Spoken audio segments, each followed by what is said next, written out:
वरिष्ठ समाजवादी नेता रघुवंश प्रसाद सिंह का रविवार को निधन हो गया।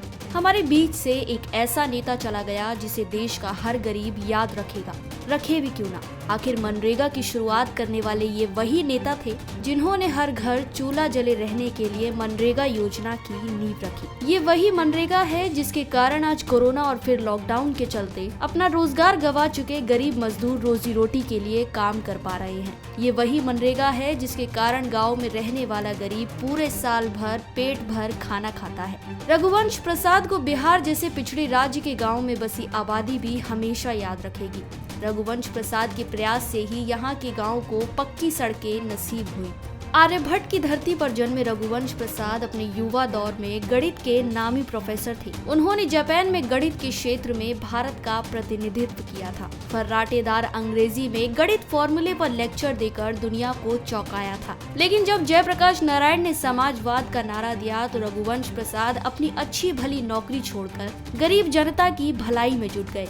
रघुवंश प्रसाद जब से राजनीति में आए उन्होंने अपना सादगी भरा जीवन ही जिया। धोती कुर्ता और गमछे को ही अपना लिया। ऐसा इसलिए क्योंकि यह पहनावा जनता को अपना होने का एहसास कराता है। उन्हें देखकर ऐसा लगता था जैसे ये कोई नेता नहीं, गांव का कोई साधारण मजदूर या किसान है। लोगों को कभी यह नहीं लगा कि उनके बीच केंद्रीय मंत्री मौजूद है। बिहार की वैशाली लोकसभा सीट से सांसद रहे रघुवंश प्रसाद का जन्म 6 जून 1946 को वैशाली के शाहपुर में हुआ था। उन्होंने बिहार विश्वविद्यालय से गणित में डॉक्टरेट की उपाधि प्राप्त की। अपनी युवावस्था में ही उन्होंने जयप्रकाश नारायण के नेतृत्व में हुए आंदोलन में भाग लिया था। 1973 में उन्हें संयुक्त सोशलिस्ट पार्टी का सचिव बनाया गया। 1977 से लेकर 1990 तक वे बिहार राज्यसभा के सदस्य रहे। 1977 से 1979 तक उन्होंने बिहार के ऊर्जा मंत्री का पदभार संभाला था। इसके बाद उन्हें लोकदल का अध्यक्ष बनाया गया। 1985 से 1990 के दौरान वे लोक लेखा समिति के भी अध्यक्ष रहे।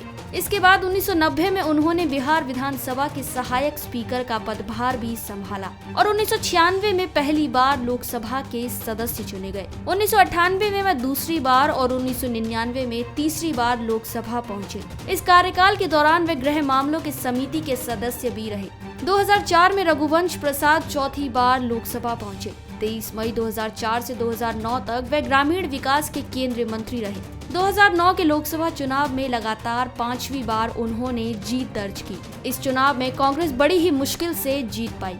इसके पीछे सियासी पंडितों ने किसानों की कर्ज माफी और मनरेगा को असल मूल मंत्र बताया। लेकिन जिस प्लान ने कांग्रेस को सत्ता बचाने में मदद की उसमें मनरेगा का क्रेडिट रघुवंश बाबू को नहीं मिला। इसके बाद भले ही 2014 में रघुवंश बाबू रामा सिंह से लोकसभा चुनाव हार गए, लेकिन चरित्र और चेहरे की लड़ाई ना तो उनके विरोधी कभी जीत पाए और ना ही उनके पार्टी के लोग। आरजेडी नेता और लालू प्रसाद यादव के सबसे निकट सहयोगी रहे रघुवंश बाबू कई दिनों से पार्टी से नाराज चल रहे थे। उन्होंने 2 दिन पहले ही अपना इस्तीफा लालू प्रसाद यादव को भेजा था, जिसके जवाब में लालू ने उनसे चिट्ठी लिखकर कहा था कि आप कहीं नहीं जा रहे। कोविड संक्रमण से उबरने के बाद रघुवंश बाबू को स्वास्थ्य संबंधी परेशानियां होने पर करीब 1 हफ्ते पहले दिल्ली के एम्स में भर्ती कराया गया था, जहां उन्होंने रविवार को अंतिम सांस ली। रघुवंश बाबू को अगर बिहार का अटल बिहारी वाजपेयी कहें तो कुछ गलत नहीं। वे ऐसे नेता थे जिसकी तारीफ करते विरोधी भी नहीं थकते हैं।